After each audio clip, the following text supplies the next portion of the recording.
नमस्कार दोस्तों, DMT classes में आपका स्वागत है। आज हम बात करेंगे क्लास 10th के अम्ल, क्षार और लवण के जो एमसीक्यू में 1 नंबर या 2 नंबर के जो क्वेश्चन पूछे जाते हैं, उन सारे क्वेश्चनों को हम इस वीडियो के माध्यम से कवर करने की कोशिश करेंगे। और मैंने वही क्वेश्चन सेलेक्ट किया है जो आपके बोर्ड एग्जाम में बार बार पूछे जाते हैं और इम्पॉर्टेंट है। उन्हीं सारे क्वेश्चनों को हम पढ़ेंगे और ये हमको लगता है ज़्यादा क्वेश्चन नहीं है और 1 नंबर के क्वेश्चन है। तो आप इस वीडियो को पूरा देखिएगा, बीच में स्किप मत करिएगा, ठीक है। और मैंने यहाँ पे ऑलरेडी ट्रिक लगा दिया है ताकि वीडियो लंबा ना हो, और मैं इंपॉर्टेंट सवालों को ही इसमें कवर कराऊंगा और वही आपको शेयर करूंगा और बताऊंगा, ठीक है। और आपको इन्हीं सारे क्वेश्चनों को याद करना है और सारे क्वेश्चन को याद नहीं करना है। तो चलिए वीडियो को स्टार्ट करते हैं। अगर मेरे चैनल पर नए हैं तो मेरे चैनल को ज़रूर सब्सक्राइब करिएगा और लाइक करिएगा और कमेंट में बताइए कि ये वीडियो आपको कैसा लगा। तो चलिए स्टार्ट करते हैं। तो यहाँ पे हम प्रश्न नंबर 1 को देखेंगे। कह रहा है प्रश्न नंबर 1, भोजन का खट्टा स्वाद किस की उपस्थिति के कारण होता है। आप जानते हैं खट्टा का स्वाद कब होता है? जब उसमें अम्ल उपस्थित होता है। तो इसका आंसर हो जाएगा अम्ल, कि अम्ल उसमें उपस्थित है। तो ऐसे करके आप जोड़ के लिख सकते हैं, ठीक है। यहाँ पे मैंने ट्रिक लगाई। इन सारे क्वेश्चनों को नहीं पढ़ रहा हूँ क्योंकि वे उतने इंपॉर्टेंट नहीं है, आपके बोर्ड एग्जाम में उतने नहीं पूछे जाएंगे, इसलिए मैंने ट्रिक लगा दिया है रेड पेन से ताकि आपको दिखाई दे। यहाँ पे कह रहा है लिटमस किस रंग का रंजक है। तो लिटमस किस रंग का रंजक है आपके ऑब्जेक्टिव में आएगा, इतना याद रखिए। तो किस रंग का होता है? तो बैगनी रंग का होता है। तो आप हमेशा इसको याद रखेंगे, पूछ देगा पेपर में लिटमस किस रंग का रंजक है, तो बैगनी रंग का। अब यहाँ पे प्रश्न नंबर 7 कह रहा है कि अम्ल और क्षारक की जांच के लिए किन संश्लेषित सूचकों का प्रयोग किया जाता है। मतलब किसकी सहायता से अम्ल और क्षारक की जांच किया जाता है। तो यहाँ पे आंसर में दिया है मेथिल ऑरेंज और फिनाल्फथेलिन। इन दोनों की सहायता से अम्ल क्षारक की जांच की जाती है। तो इन दोनों को आप याद कर लीजिएगा, ठीक है। अब प्रश्न नंबर 9 कह रहा है, जो आप देख रहे हैं यहाँ पे कह रहा है गंधी सूचकों को 3 उदाहरण दीजिए। गंधी सूचकों का हमको 3 उदाहरण देना है, एग्जाम्पल देना है। तो यहाँ पे हम 3 एग्जाम्पल, कौन सा है ये 3 एग्जाम्पल यहाँ पे दिया गया है। जैसे बारीक कटी प्याज। बारीक कटी प्याज का मतलब ये हुआ जो प्याज एकदम मेही काटा जाता है, वही मेही काटा हुआ प्याज क्या है, एक गंधी सूचक का एक उदाहरण है। फिर लौंग का तेल हो गया, फिर तनु वेनिला एसेंस हो गया। ये भी आप 2 भी लिखेंगे तभी भी चलेगा, लेकिन 3 कर रहा है यहाँ पे तो आप तीनों को लिख लेंगे, ठीक है। फिर यहाँ पे जो 10 नंबर क्वेश्चन है, प्रश्न नंबर 10, ये कर रहा है जिंक और तनु सल्फ्यूरिक अम्ल, यानी कि हाइड्रोजन सल्फेट। देखिए कहीं कहीं तनु कहता है, कहीं पे हाइड्रोजन सल्फेट। इन दोनों का अभिक्रिया कराते हैं जिन, यानी कि Zn प्लस H2SO4 से आप अभिक्रिया कराएंगे तो ये बनता है ZnSO4 प्लस H2, यानी कि हाइड्रोजन इसमें बाहर हो जाता है। तो वही पूछ रहा है कौन सी गैस उत्पन्न होती है। तो हाइड्रोजन गैस इसमें बाहर होता है, यानी कि हाइड्रोजन गैस इसमें उत्पन्न होती है, निकलती है। फिर प्रश्न नंबर 11 कह रहा है, अब प्रश्न नंबर 11 कह रहा है हाइड्रोजन जो गैस है ना वो किस प्रकार ध्वनि से जलती है। मतलब जब आपके घर आग बारा जाता होगा द्वार पे, तो आपको वहाँ पे किस प्रकार की ध्वनि आती है। तो यही पूछ रहा है हाइड्रोजन गैस किस प्रकार से जलती है, उसकी आवाज़ ध्वनि किस टाइप की होती है। तो फटफट करके जलती है ये हाइड्रोजन गैस, आप हमेशा याद रखे रहिएगा। तो हाइड्रोजन किस गैस की जो ध्वनि होती है कैसे होती है, तो फटफट तरह की होती है, मतलब उसी तरह से वो जलती है। फिर यहाँ पे प्रश्न नंबर 12 जो कह रहा है अम्लों में हाइड्रोजन गैस का विस्थापन कौन करता है। तो अम्ल में हाइड्रोजन होता है वो कौन विस्थापित करता है, तो धातु विस्थापित करता है।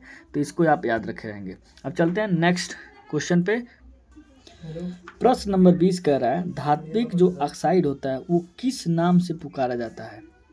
जो धात्विक ऑक्साइड है, आपसे प्रश्न पूछ दिया जाए कि धात्विक ऑक्साइड किस नाम से पुकारा जाता है, तो क्षारीय ऑक्साइड से। इसको आप याद रखे रहेंगे क्योंकि ये बहुत इंपॉर्टेंट है। फिर यहाँ पे कह रहा है प्रश्न नंबर 21, अधात्विक ऑक्साइड किस प्रकृति के होते हैं। तो अम्लीय प्रकृति के होते हैं ये। धात्विक क्या होते हैं, क्षारकीय होते हैं। अधात्विक क्या होते हैं, अम्लीय प्रकृति के होते हैं, ठीक है। अब प्रश्न नंबर जो 22 कह रहा है वो सभी अम्लों में किसकी उपस्थिति अवश्य होती है। सभी अम्ल जब पूछेगा ना तो आप जान लीजिए उसमें H+ है, जो कि H+ आयन उपस्थित होना चाहिए। अगर क्षार है तो OH रहेगा। उसी तरह अब यहाँ पे मैंने ट्रिक लगाया है कि उन्हीं सारे क्वेश्चनों को पढ़ना है जो इंपॉर्टेंट नहीं है, जो आपके एग्जाम के लिए।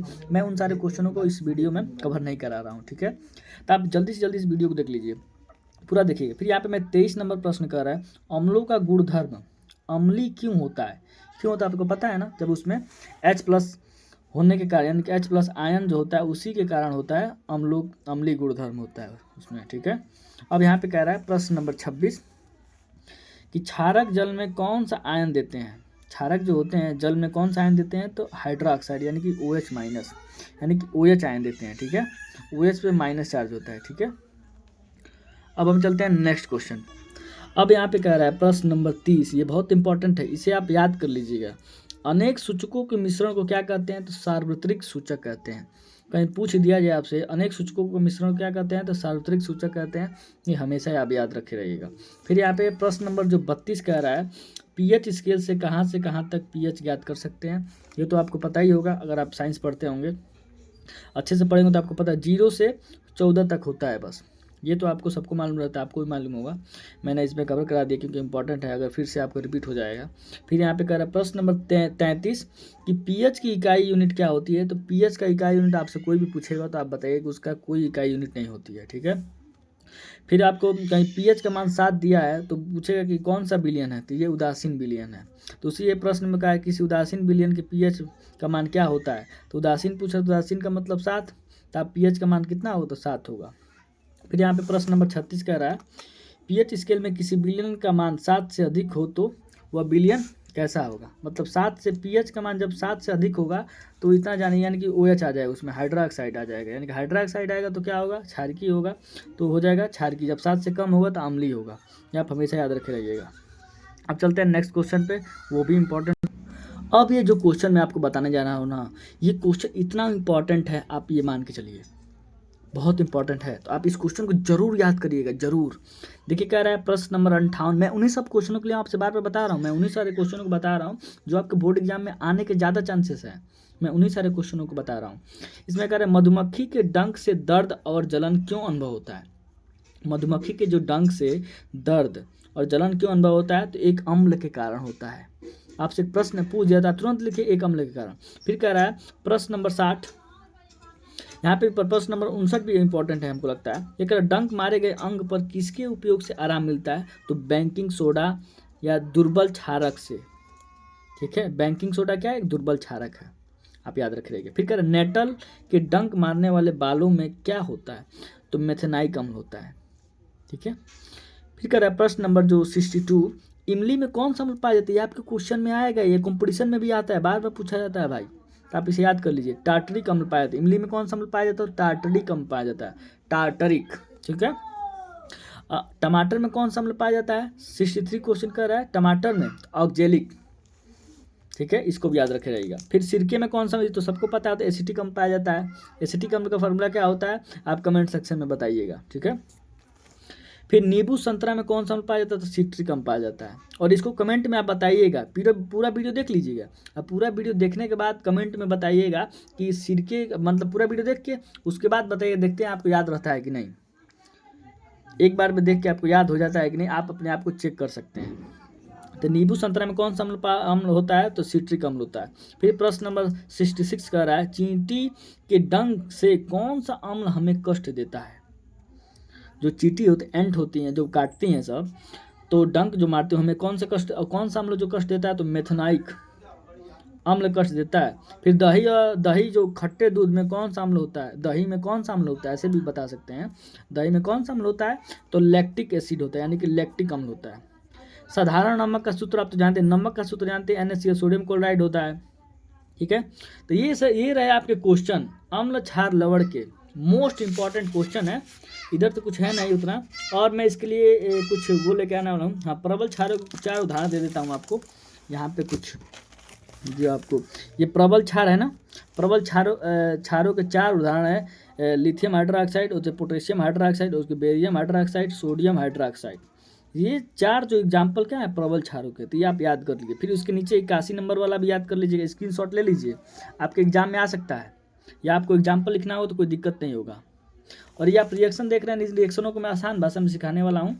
तो आप, अगर आपको वीडियो अच्छी लगी हो तो लाइक एंड सब्सक्राइब जरूर करिएगा। ठीक है, ताकि मुझे भी मोटिवेशन लगे कि हाँ मैं वीडियो बनाता हूँ तो लड़कों सबको, जो भी मेरे स्टूडेंट हैं उनको देखने में अच्छा लगता है, वो कमेंट करते हैं हाँ कि हाँ मुझे अच्छा लगा, तो मुझे भी थोड़ा मोटिवेशन मिलता है।